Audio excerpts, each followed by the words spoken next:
Now, it's a passage with a long granting of the Supreme, which says, actually, it is good to give the beginning of that one. It's a long passage of the Divine speaking to Savitri. O beautiful body of the incarnate Word, thy thoughts are mine. I have spoken with thy voice. Now, here is the first time he accepts. The Divine says, yes, whatever you have said, I have spoken through you. And you have come to this stage because this was what meant to be. My will is thine. What thou hast chosen, I choose. Thou hast asked, all thou hast asked, I give to earth and men. All shall be written out in destiny's book by my trustee of thought and plan and act, the executor of my will, eternal time. So here is the sanction. But what is interesting is, but since thou hast refused my nameless calm, and turned from my termless peace, in which is expunged the visage of space, and the shape of time is lost, and from happy extinction of thy separate self, in my uncompanioned lone eternity, for not for thee, the nameless, wordless naught, annihilation of thy living soul, and the end of thought and hope and life and love, in the blank, measureless, unknowable, because thou hast obeyed my timeless will, I lay my hands upon thy soul of flame. I lay my hands upon thy heart of love. I yoke thee to my power of work in time. So now the Lord says that I give you all you want, but I'll make you do now what is my will in the world. It's such a beautiful turning point. And these are the things that were like experiencing of so many planes of Savitri, so many layers that you just kind of, it soars the spirit way high up. So now this is a long passage, and in Mother's voice it's just so beautiful. And it ends with kind of a very nice crescendo.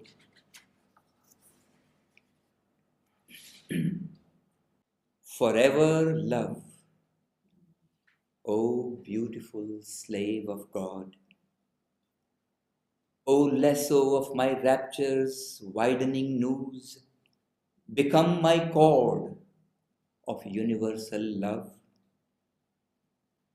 The spirit, ensnared by thee, forced to delight of creation's oneness sweet and fathomless, compelled to embrace my myriad unities and all my endless forms and divine souls. O mind, grow full of eternal peace. O word, cry out the immortal litany. Built is the golden tower, the flame child born. Now, these are the last lines in Mother's voice, and it comes with such beautiful force. such a wonderful pouring of her love and her light. And it just sinks in, and then you stay in that for eternity. But one day when I was reading with that, and I came to this, and it was not this edition where you now in bold section 8 as a new beginning. I suddenly realized that there was not inverted comma closing there. So actually, the speech of the Supreme is not finished there. He's continuing. It's just not in Mother's voice. Her recording stopped there. And so that day I started reading what he's continuing after this passage. Because for me, that passage was like, it always came to that point, was such a beautiful end, and you kind of ended there. And you closed your mind, and you closed your ears, you closed your eyes, and just soared and soared and swam in that beautiful passage. So one day when I started reading from there onwards, that was like, wow, what is this new world coming down? And this is, to me, sort of, in a way that the closest I can think or feel or see or hear or express or experience the descent of the new world. And so this was a passage that after that I read over and over and over. So this is a passage continuing that beautiful building up of the sanction, and then telling Savitri, now you will do this in world. And then comes continuation, descend to life, with him thy heart desires. O Satyavan, O luminous Savitri, I sent you forth of old beneath the stars, a dual power of God in an ignorant world, in a hedged creation shut from limitless self, bringing down God to the insentient glow, lifting earth beings to immortality. In the world of my knowledge and my ignorance, where God is unseen and only is heard a name, and knowledge is trapped in the boundaries of mind, and life is hauled in a dragnet of desire, and matter hides the soul from its own sight. You are my force at work to uplift earth's fate, myself that moves up the immense incline between the extremes of the spirit's night and day. He is my soul that climbs from nascent night through life and mind and supernature's vast to the supernal light of timelessness, and my eternity hid in moving time, and my boundlessness out of the curve of space. It climbs to the greatness it has left behind, and to the beauty and joy from which it fell, to the closeness and sweetness of all things divine, to light without bounds, and life illimitable, taste of the depths of the ineffable's bliss, touch of the immortal and the infinite. I must share here with you these two lines.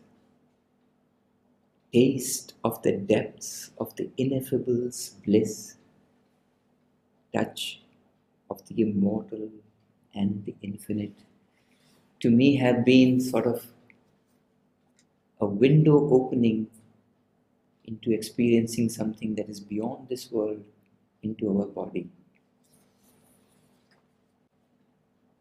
Taste of the depths of the ineffable's bliss, touch of the immortals and the infinite. And I wish that we keep growing and experiencing more and more of this. He is my soul that gropes out of the beast to reach humanity's heights of lucid thought and the vicinity of truths sublime. He is the Godhead growing in human lives and in the body of earth beings' forms. He is the soul of man climbing to God in nature's surge out of earth's ignorance. And then 4 lines. O Savitri, thou art my spirit's power, the revealing voice of my immortal word, the face of truth upon the roads of time, pointing to the souls of men, the routes to God. Also, because I was at some point playing the role of Satyavan, through these passages, not out of any presumptuous self-esteem, but just out of the pure aspiration, these lines, he is my soul that gropes out of the beast to reach humanity's height of lucid thought. I felt also not as me as an actor identifying with Satyavan, but me as an aspirant. Here is a message for a soul of human being to climb out of the beast to reach humanity's heights. So for these became like ladders that are shown to us to climb. A beautiful image of how to climb. So, and a little bit of the future.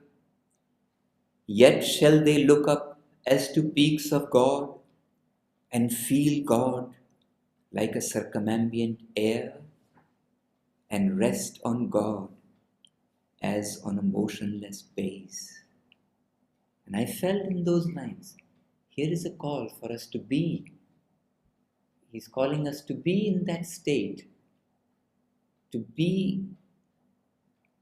And I feel that's these are sort of the guidelines for all of us aspirants into the divine life of followers of Mother and Sri Aurobindo, whether in ashram, Auroville, and anywhere in the world, is to always open up and look into that. So for me, they have been always like ropes that are thrown down and we just hold on to them and we get pulled up with those. Yet shall there glow on mind like a horned moon, the spirit's crescent splendor in pale skies, and light man's life upon his Godward road. Such a beautiful image of beautiful light coming down and lighting man's road to the Godward path. And these would be the lines that, because this whole passage at one point I had memorized, and we would go sometimes for moonlit walks, and I would remember those passages from the moonlit thing and share them with my friends that would be walking in the moonlight. I think this is such a long passage, and I can cherish and go on reading, and probably will take up more time than I should. what I would probably like kind of make a jump is to come to those passages where I felt the promise of the descent of the new world, but it was not a far off promise to me. It was like, it's coming. It was like, promise, it is happening. Be ready, be open, and you will be in that state. So for me, this is kind of the sanction, the promise, and a way, a certitude of the new world. The Spirit shall be the matter, the Spirit shall be the master of his world, lurking no more on form's obscurity, and nature shall reverse her actions' rule. The outward world disclose the truth it veils. All things shall manifest the covered God. All shall reveal the Spirit's light and might and move to its destiny of felicity. Even should a hostile force cling to its reign and claim its rights, perpetual sovereignty, and man refuse his high spiritual fate, yet shall the secret truth in things prevail. If you want to follow, it's 155:50 that I just read, and I continue. For in the march of all fulfilling time, the hour must come of the transcendent's will.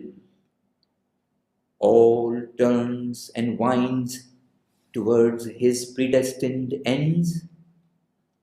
In nature's fixed, inevitable course, decreed since the beginning of the worlds, in the deep essence of created things, even there shall come as a high crown of all the end of death, the death of ignorance. Just read the last few lines. Thus shall the earth open to divinity, and common natures feel the wide uplift, illumine common acts with the Spirit's ray, and meet the deity in common things. Nature shall live to manifest secret God. The Spirit shall take up the human play. This earthly life become the life divine.